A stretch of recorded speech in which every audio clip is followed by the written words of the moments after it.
This is Ian Cameron for Sportsbook Review with your NHL early lines report for the games on Thursday, October 13th. It'll be the second night of the NHL season. We're going to select a few games on the card to talk about for Thursday night's action. We'll begin with the Montreal Canadiens, Buffalo Sabres. Not the greatest matchup on paper, but worth talking about because we have a lot of injury issues with both of these teams coming into this game. Carey Price expected to finally be healthy again for the Montreal Canadiens coming into the new season. But unfortunately, he's dealing with the flu and is not going to play for Montreal in this game. That means Al Montoya will be in net, the new backup goalie for the Montreal Canadiens this season. And Jeff Petrie, defenseman, also expected to miss this game due to a knee injury. So some injury issues for Montreal. You can say the same now about the Buffalo Sabres, who earlier on Wednesday dealt a little bit of a big blow with the injury to Jack Eichel suffered in practice, an ankle injury on Wednesday in practice for the Sabres for the former number one pick in the first round, Jack Eichel, first round pick rather, second overall to the Buffalo Sabres, and definitely a guy that this team's going to miss. I mean, when you look at forward quality up front, Buffalo Sabres certainly are going to feel it. He is currently out indefinitely. They haven't ruled how severe it is yet, but it is something worth noting. And now Buffalo starting the season, with Ryan O'Reilly out of this game due to a back injury. Now Eichel injured. Remember Kyle Okposo, a big signing in the offseason for the Sabres, expected to miss this game with a knee injury. So you've got a lot of injury concerns on both sides coming into this game. Montreal, to me, if Carey Price stays healthy, if they get contributions from Alex Radulov, a guy that they've taken a chance on and signed him to a deal in terms of hoping to get this offense kick-started, certainly that could help this team, but it's definitely a team that's got a lot to prove. Can Shea Weber replace PK Subban? Maybe better defensively, but you lose maybe a little bit of punch offensively from the back end. Andrew Shaw, very effective player as far as I'm concerned. They bring him in. He can bring some scoring touch, obviously feistiness, physicality, something they could use. So some of the moves definitely interesting. Well, it'll be interesting to see too how this young defenseman for the Canadiens, Mikhail Sergachev, does for this team. Definitely a guy that they've got some upside for. We'll see how he fares as he goes onto this Montreal team to begin the season. It's a tough game to handicap. You're obviously seeing this price affected by the Carey Price news, an even money priced game here. You've got Buffalo minus 115 home favorite, Montreal minus 105. They've definitely made an adjustment now that Carey Price is not playing in this game, but I'm not ready to lay it with the Sabres, that's for sure. Buffalo, Robin Lehner and Anders Nilsson, they're two goalies. Anders Nilsson's nothing more than a backup goalie in this league. Robin Lehner has shown you nothing but inconsistency and the ability to get injured throughout his NHL career. So I'm not sure what we can expect if I'm ready to trust Robin Lehner at this stage either. So this is going to be a pass for me, but definitely want to make everyone apprised here on this video of the injury situations that both teams are dealing with heading into this game on Thursday. Islanders taking on the New York Rangers in the Battle of New York teams. Always a great matchup between the Rangers-Islanders. They played some really good regular season games, these two teams, last year. When you look at what ended up happening, great games between these two teams. They played 4 times during the regular season, and in fact, Islanders won all 4 games, 2-1, 3-1, 6-4, and 4-1. So the Islanders sweeping the Rangers last season. And the New York Rangers, to me, are a team that's have a little bit of concerns coming into this season.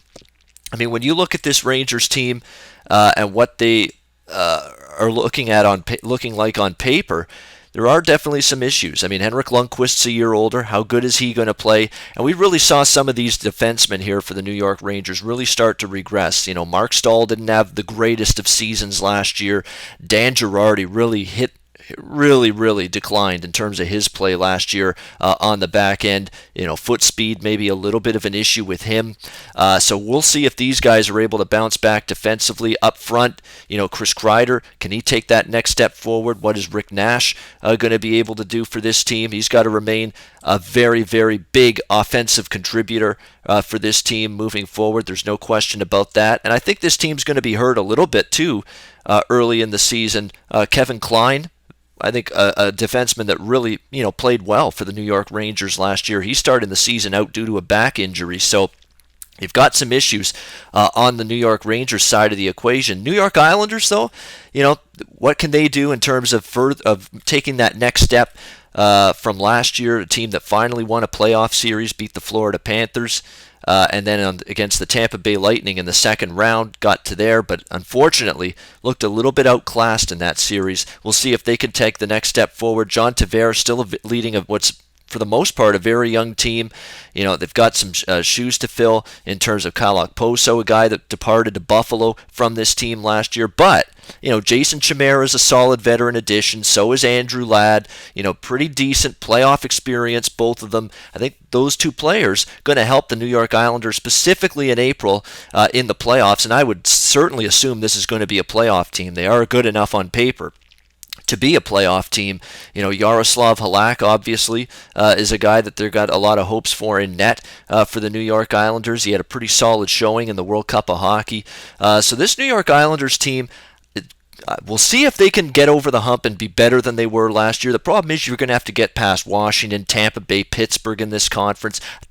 Do they have it in them to maybe beat one or more of those teams in a postseason series? Perhaps, but still remains to be seen. But I do like the look of this team. I would certainly lean to taking the plus price here with the Islanders before I would lay it with the Rangers. Detroit, Tampa Bay, next game on our preview. The Detroit Red Wings looking to keep alive what's been an incredible playoff streak, 25 years in a row that this team has made the postseason. But I think they face some very severe challenges to keep that streak intact this season. I mean, when you look at it, a couple of key veterans gone, and Brad Richards and Pavel Datsyuk, both of them not on this team anymore. They do bring in, Steve Ott, Thomas Vanek. Thomas Vanek to me is no big deal. This guy doesn't show up in a big game ever. So to me, that's no big deal signing him. Franz Nielsen as well, a guy they got from the New York Islanders, should help. But, it's still a very younger-looking forward group that they're going to be going with. There's going to be a lot on the shoulders of Henrik Zetterberg, who's already shown in training camp and preseason here. He's got battling injuries already. Not a good sign for the veteran Swede, Henrik Zetterberg. He's going to have to remain healthy this year. They need bounce-back years from Gus Nyquist. Thomas Tatar's got to be good. Dylan Larkin's got to show that last year was no fluke, that great season he had. I'm interested to see, if Justin Abdelkader can remain a good offensive contributor. How about this young kid, Andreas Athanasiou, for this Detroit Red Wings team? Showed you some glimpses of offensive flash last year. Now he's going to be a full-time NHLer on this Red Wing roster. So there's some question marks for this Detroit team. And then you've got some question marks from an injury standpoint on the blue line coming into the season, specifically Nick Kronwall. Nick Kronwall's another guy getting older, dealing with injuries last season. He's out of this game due to a knee injury. Thomas Yurko, he's out indefinitely. Drew Miller, who I think is a very effective depth forward, penalty killer on this Detroit team, he's out with a knee injury. So they've got some issues that they've got to overcome. And on the flip side, here they are in their very first game having to play this loaded for Bear, Tampa Bay Lightning team that's got all their weapons back. Steven Stamkos didn't leave. He re-signed in the offseason. The deal finally got done just days before the season with Nikita Kucherov. He's going to be ready to go for the Tampa Bay Lightning. Obviously, they've got goaltending situation that they have to iron out, because I think they're going to trade Ben Bishop before the trade deadline, because I think they know they're not going to re-sign him in the offseason. They're going to be looking to trade him and go with Andrei Vasilevsky as their goalie of the future. This Tampa Bay team's got it all. Tremendous depth on defense, tremendous forward complement. They're all back. They're all going to be ready to go. They've got good goaltending, good coaching with John Cooper. A tough matchup here right out of the gate for what's a little bit of a banged-up Detroit team here. I can understand why Tampa Bay is as big a favorite as they are in this game at minus 170.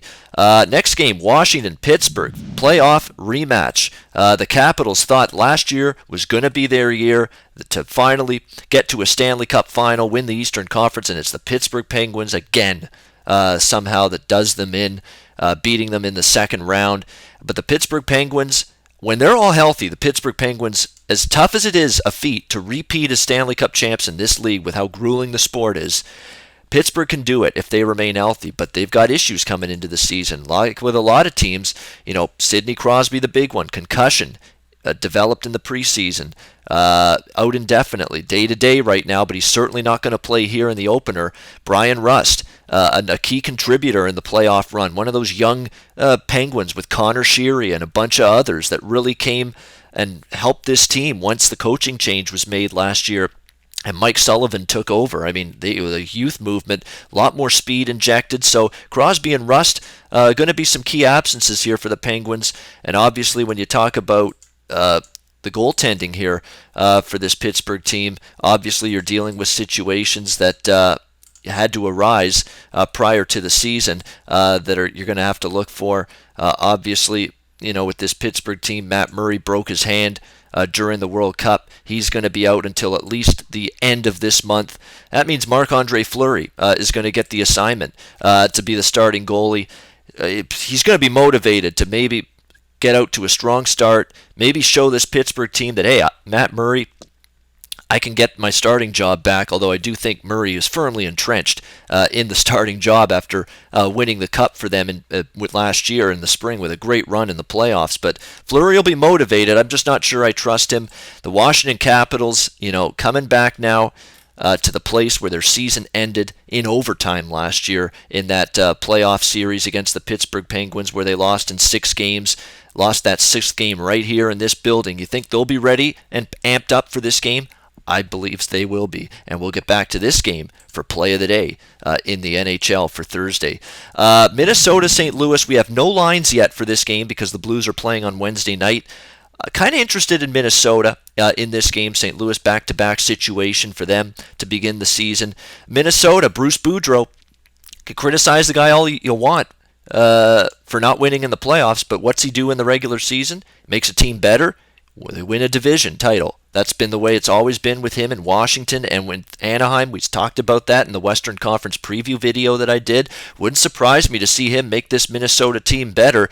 I know their roster still has some question marks. What can Devin Dubnyk do in goal? Depth on defense.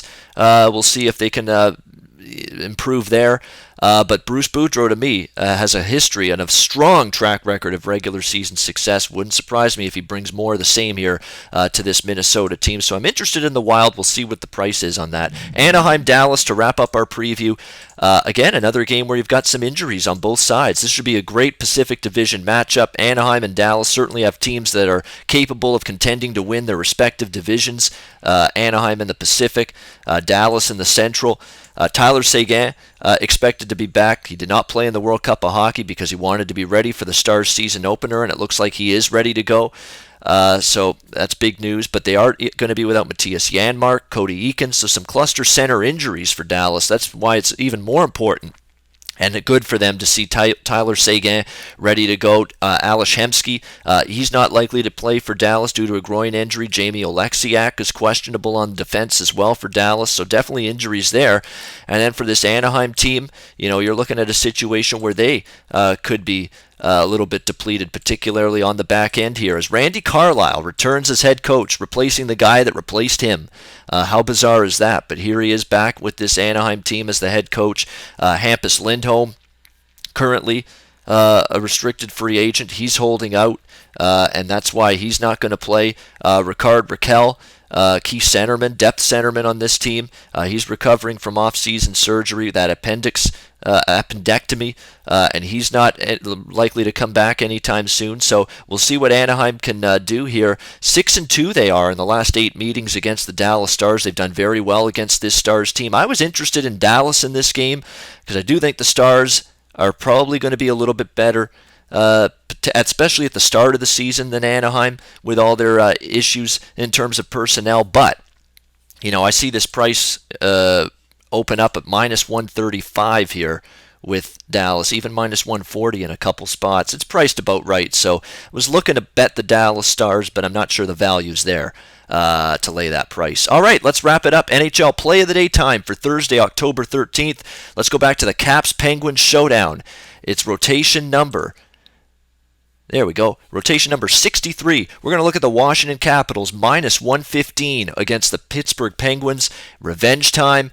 Their last game, their last meaningful game was in the playoffs in this building here in Pittsburgh last year, and it was an overtime loss that ended their season.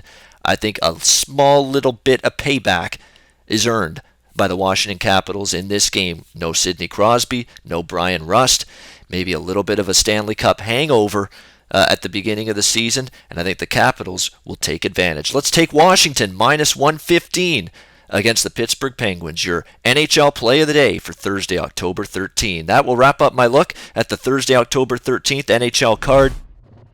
Research before you bet. Be sure to check out SBR Picks for the best game predictions, breakdowns, and much, much more.